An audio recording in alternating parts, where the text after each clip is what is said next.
Hi students, hope everyone is fine. Yesterday we had some technical problem while taking online classes. I have rectified that particular problem. And now we will see once again what we have discussed yesterday, because due to technical glitch we was not able to have a continuous session yesterday. So first, digital communication. Subject எப்படி படிக்கணும் அப்படின்றத நான் சொல்றேன். மற்ற subject மாதிரி ரொம்ப டஃப்பான subject கண்டிப்பா கிளியர் பண்ண முடியாது அப்படிலாம் இல்லை. You can easily get through this particular subject, but provided for 2 units ரொம்ப ரொம்ப முக்கியம். And how you approach this particular subject, that is very very important. So subject எப்படி படிக்கணும்னு சொல்றேன். First thing, unit 1, information theory. Information theory வந்து பாத்தீங்கன்னா நீங்க communication தியரியில படிச்ச அதே யூனிட் தான் இன்ஃபர்மேஷன் தியரியில வந்திருக்கும். ஸோ இதுல வந்து பாத்தீங்கன்னா மெயினா நிறைய டெரிவேஷன்ஸ் இருக்கும். And apart from derivations you will have Shannon Fano coding and Huffman coding problem கேட்டிருப்பாங்க. அது மட்டும் இல்லாமல் மியூச்சுவல் இன்ஃபர்மேஷன் ப்ராப்ளம் இருக்கும். இந்த 3 ப்ராப்ளம் நீங்க நல்லா பார்த்துக்கிட்டீங்க அப்படின்னா கன்ஃபார்மா இந்த யூனிட்ல உங்களால வந்து எந்த கொஸ்டின் கேட்டாலும் அட்டன் பண்ண முடியும். ஏன்னா நிறைய தடவை பார்ட் சில வந்து பாத்தீங்க அப்படின்னா இந்த ப்ராப்ளம்ஸ் தான் நிறைய தடவை கேட்டிருக்காங்க. And unit 2 is one of the very easiest unit. பாத்தீங்க அப்படின்னா ஒன்லி டயக்ராம்ஸ் அண்ட் எக்ஸ்பிளனேஷன்ஸ் தான் இருக்கும். ஸோ பிளாக் டயக்ராம் அதோட எக்ஸ்பிளனேஷன் அதுதான் யூனிட் 2. ஸோ ஃபர்ஸ்ட் படிக்கும் போதே வந்து பார்த்தீங்கன்னா யூனிட் 2ல இருந்து படிங்க, ரொம்ப ஈஸியா இருக்கும் உங்களுக்கு. அண்ட் தென் யூனிட் 3 வந்து பார்த்தீங்கன்னா ரொம்ப வேகான சப்ஜெக்ட். அது வந்து பார்த்தீங்க அப்படின்னா டெரிவேஷன்ஸ் தியரி ரொம்ப வேகா இருக்கும். ஸோ இந்த யூனிட்டை வந்து லாஸ்டா படிங்க. ஸோ பட் ஆனால் வந்து பார்த்தீங்கன்னா ரொம்ப சின்ன கொஸ்டின்ஸ் தான் இருக்கும், அதாவது கம்மியான கொஸ்டின்ஸ் தான் இருக்கும். So you can easily go through it. ஒரு 4 to 5 கொஸ்டின்ஸ் தான் இருக்கும். ஸோ பிளான் பண்ணி படிச்சிங்க அப்படின்னா கொஞ்சம் ஈஸியா படிச்சிடலாம். பட் ப்ரொவைடட் இதை வந்து லாஸ்டா வச்சுக்கோங்க, ஏன்னா கொஞ்சம் டிஃபிகல்ட்டா இருக்கும் உங்களுக்கு படிக்கிறதுக்கு. Unit 4 is one of the easiest unit. But வந்து நோட்ஸ்ல பார்க்கும்போது உங்களுக்கு ரொம்ப பெருசா இருக்க மாதிரி தெரியும். ஸோ இதுல வந்து பாத்தீங்க அப்படின்னா ஒன்லி 4 கொஸ்டின்ஸ் தான். பிஎஃப்எஸ்கே, பிபிஎஸ்கே, கியூபிஎஸ்கே, கியூஏஎம், இந்த 4 கொஸ்டின் படிச்சாவே போதும். Surely you can able to attend 1 question இந்த யூனிட்ல இருந்து. அண்ட் யூனிட் 5 இதுவுமே வந்து ஒரு ட்ரம்ப் கார்டு யூனிட்னு சொல்லலாம். ஏன் அப்படின்னு பாத்தீங்க அப்படின்னா இந்த யூனிட் 5ல ஃபுல் அண்ட் ஃபுல் ப்ராப்ளம்ஸ் தான் இருக்கும். ஸோ இதுல இருந்து ப்ராப்ளம் மட்டும் தான் கேட்பாங்க. ஸோ அப்போ இந்த ப்ராப்ளம், இந்த ஃபர்ஸ்ட் யூனிட்டும் 5th யூனிட்டும் ப்ராப்ளம் நல்லா தெரிஞ்சுக்கிட்டீங்க அப்படின்னு கேட்டீங்கன்னா எந்த கொஸ்டின் பேப்பர் எப்படி வந்தாலும் சரி இந்த 2 யூனிட்ல இருந்து ப்ராப்ளம் நீங்க சால்வ் பண்ணிட்டீங்கன்னா கண்டிப்பா யூனிவர்சிட்டி எக்ஸாம்ல நீங்க பாஸ் பண்ணிடலாம். So now we will see the subject. இன்னைக்கு வந்து பாத்தீங்க அப்படின்னா we are not going to see anything about digital communication. அதாவது இந்த சப்ஜெக்ட் ரிலேட்டடா எதுவுமே பார்க்க போறது இல்லை. வந்து பாத்தீங்க அப்படின்னா டாபிக்ஸ் உள்ள யூனிட் 1, யூனிட் 2 அந்த மாதிரி நம்ம யூனிட் வைஸ் பார்க்க போறது இல்லை. we are just going to see some basics needed to understand this particular subject. ரொம்ப பேசிக்கான இன்ஃபர்மேஷன்ஸ் தான் பார்க்க போறோம். and this particular basics வந்து பாத்தீங்க அப்படின்னா as a communication engineer you have to know all this basics. ஏன்னா எந்த இன்டர்வியூல போய் நீங்க உட்கார்ந்தாலும் சரி you will ask this particular questions. and similarly இந்த பேசிக்ஸ் தான் புரிஞ்சாதான் உங்க டிஜிட்டல் கம்யூனிகேஷன் நீ புரிஞ்சு படிக்க முடியும். ஸோ டிஜிட்டல் கம்யூனிகேஷனை படிக்கும் போதே வந்து பாத்தீங்க அப்படின்னா கான்செப்ட் ரிலேட்டடா புரிஞ்சு படிங்க. so that it will be very very easy for you. So first நம்ம என்ன யூனிட்ல ஸ்டார்ட் பண்ணலாம்னா unit 2 waveform coding and representation start பண்ணுவோம். ஸோ இதுல வந்து பாத்தீங்க அப்படின்னா I'm just going to touch up the basic things needed for digital communication.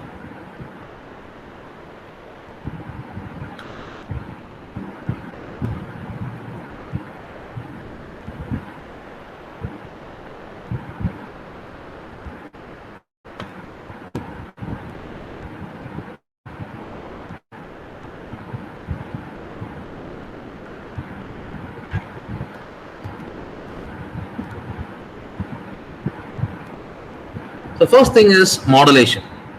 The modulation என்ன?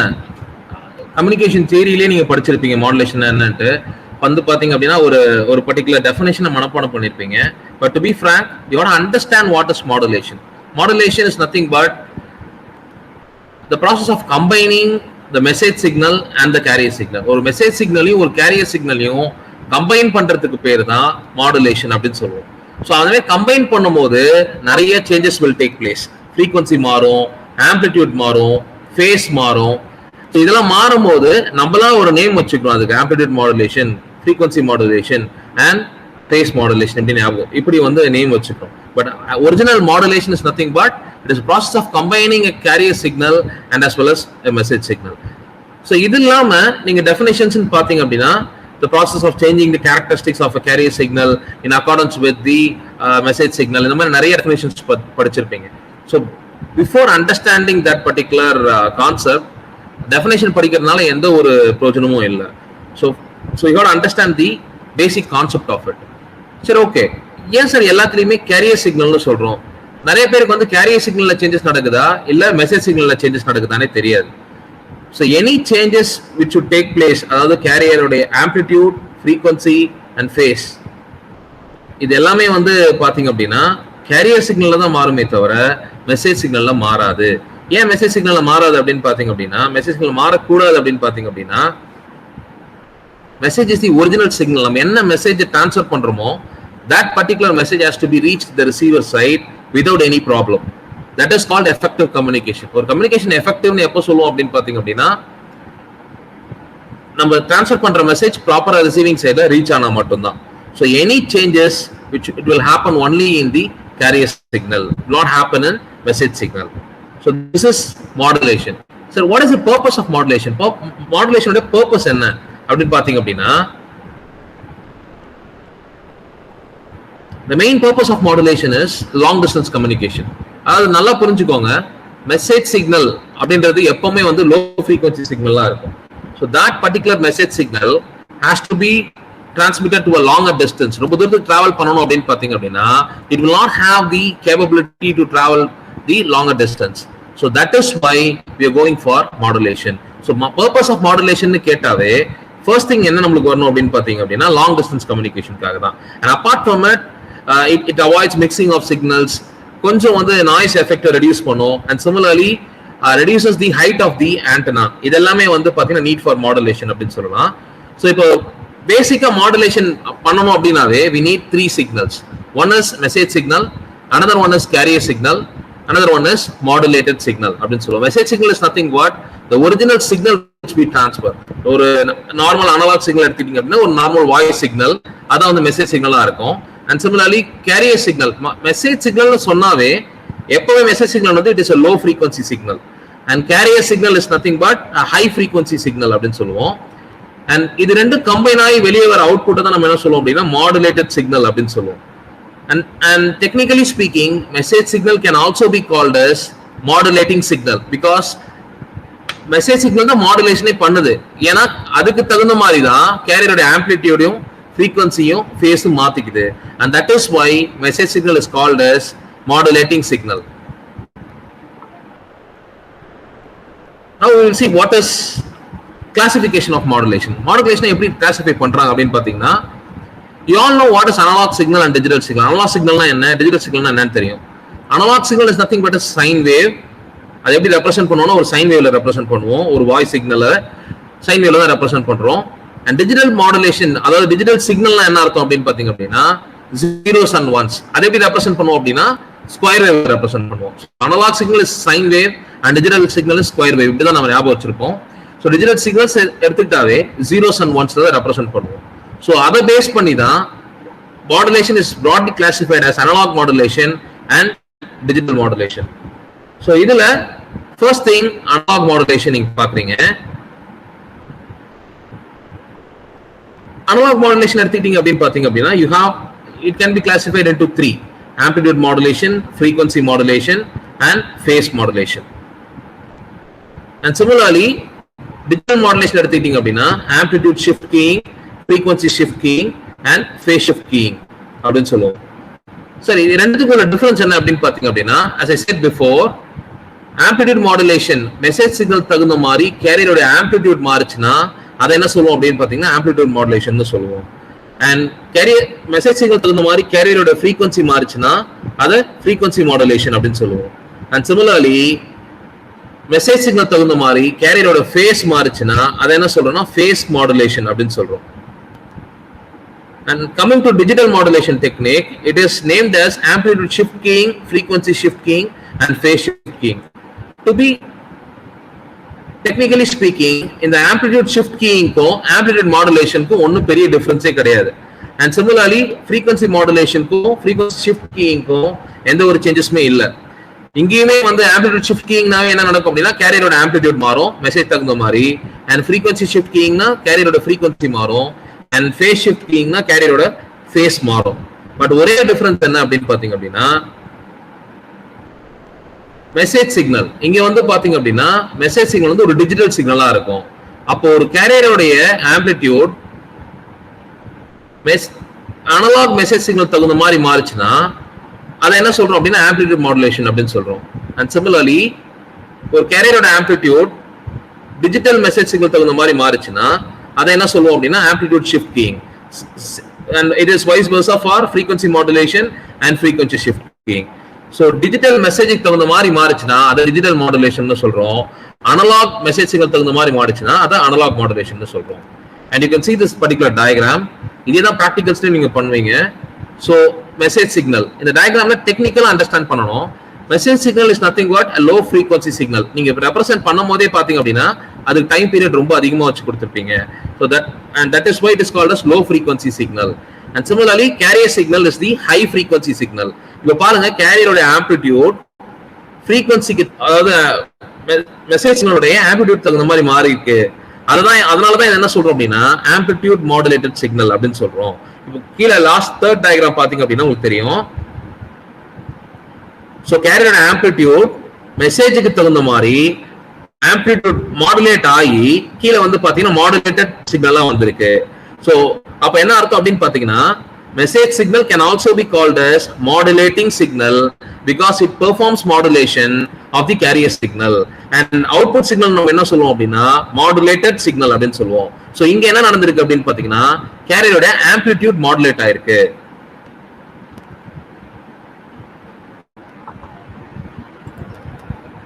Next one,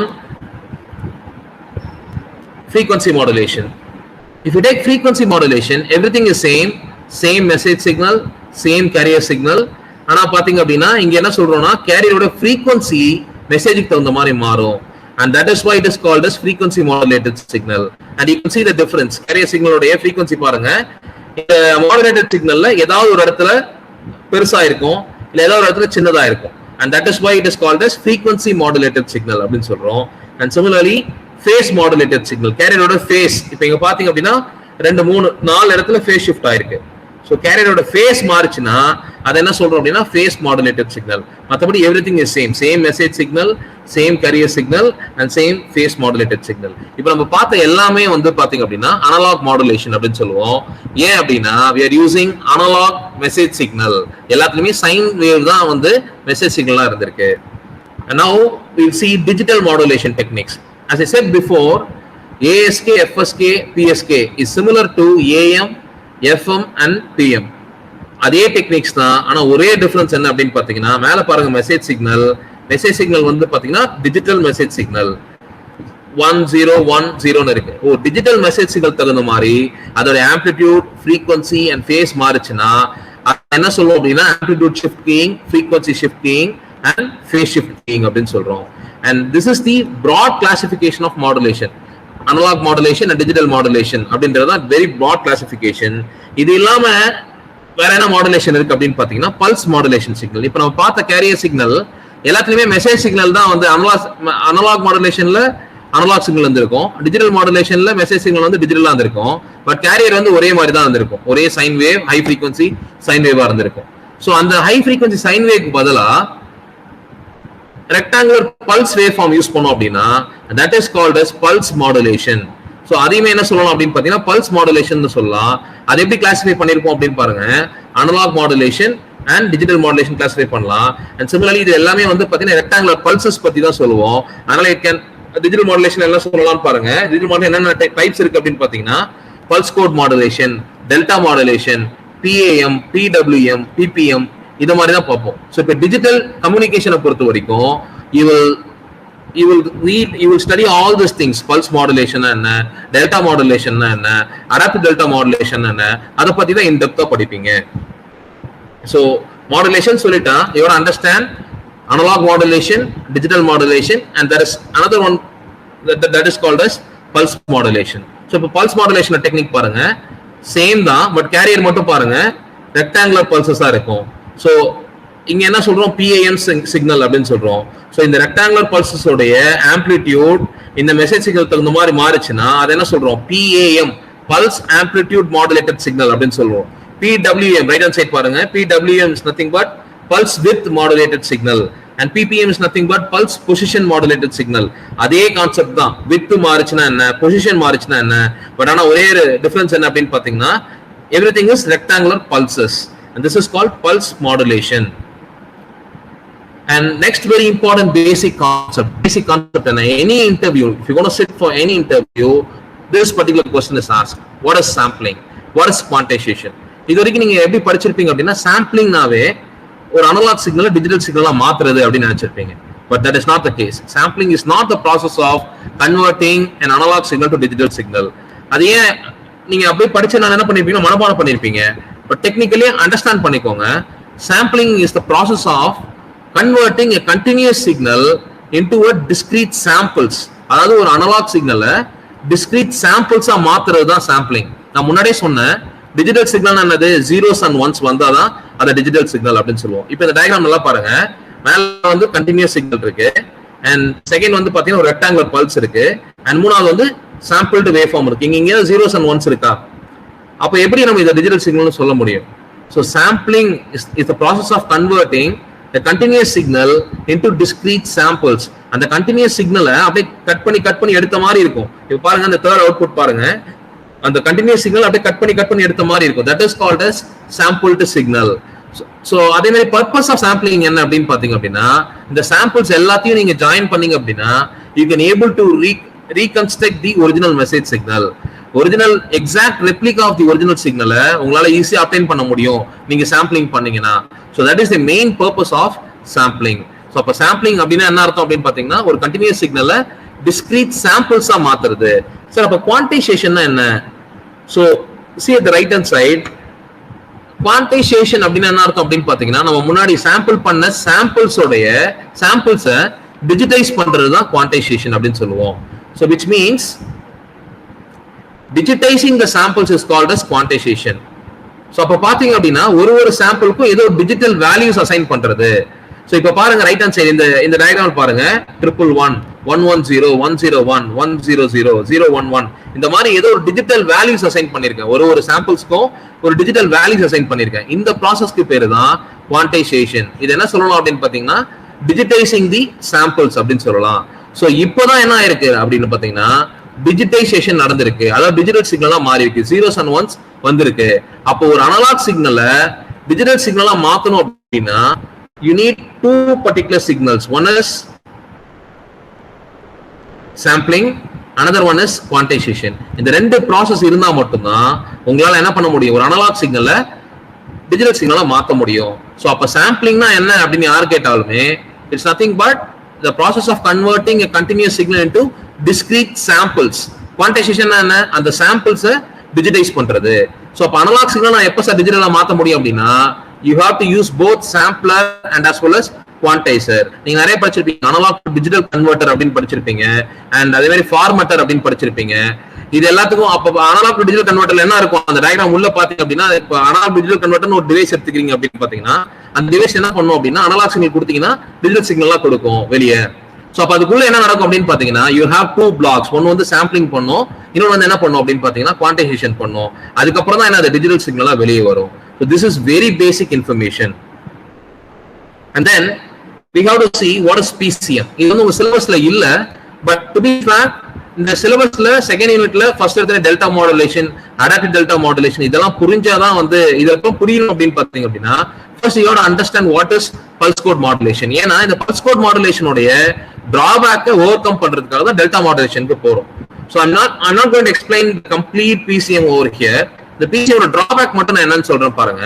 First thing, you can see the very first block which is analog message signal, and then you have low pass filter and then sampler, quantizer, encoder. இப்போ பாத்தீங்க அப்படின்னா ஒரு continuous message சிக்னலை low pass filter கொடுக்குறாங்க. Low pass filter என்ன பண்ணும் அப்படின்னா it will remove the unwanted signals remove பண்ணும் and then it is sent to the sampler. நான் முன்னாடியே சொல்லிட்டேன் sampler என்ன பண்ணும் அப்படின்னு சொல்லிட்டு it convert into samples and then it is given to the quantizer. Quantizer என்ன பண்ணும், டிஜிட்டல் பண்ணும். என்கோடர் அது எல்லாத்தையும் கம்பைன் பண்ணி ஒரே சிக்னலை டிரான்ஸ்ஃபர் பண்ணும். அந்த சிக்னலை தான் நம்ம என்ன சொல்றோம், PCM சிக்னல் அப்படின்னு சொல்றோம். ஸோ இதோட டிராபேக் என்ன அப்படின்னு பாருங்க, எந்த ஒரு சிக்னலா இருந்தாலும் சரி அதை அப்படியே என்ன பண்ணுது அப்படின்னு பாத்தீங்கன்னா சாம்பிள்ஸா கன்வெர்ட் பண்ணுது. அந்த எல்லா சாம்பிள்ஸையுமே குவான்டைஸ் பண்ணி ஒரே சிக்னல்ல டிரான்ஸ்ஃபர் பண்றோம். இப்போ நம்ம முன்னாடி டயக்ராம்லயே பார்த்தோம், ஒரு சாம்பிளும் வந்து பாத்தீங்கன்னா 3 பிட்ஸ்ல ரெப்ரசென்ட் பண்ணிருப்பாங்க, சம்டைம்ஸ் 2 பிட்ஸ், சம்டைம்ஸ் 4 பிட்ஸ்ல கூட ரெப்ரசென்ட் பண்ணிருப்பாங்க. சோ அப்போ ஒரு சாம்பிளுக்கும் இப்போ 3 பிட்ஸ் எடுத்துக்கிட்டீங்க அப்படின்னா ஒரு 3 சாம்பிளை நீங்க என்கோட் பண்றதுக்கே வந்து பாத்தீங்க அப்படின்னா 9 பிட்ஸ் ஆயிடும். சோ அப்ப எத்தனை சாம்பிள்ஸ் இருக்கோ அதுல இருக்க எல்லா பிட்ஸையுமே கம்பைன் பண்ணி டிரான்ஸ்ஃபர் பண்றோம் பிசிஎம்ல. So it requires very large bandwidth. That is the main drawback. Bit rate ரொம்ப அதிகமா இருக்கும்.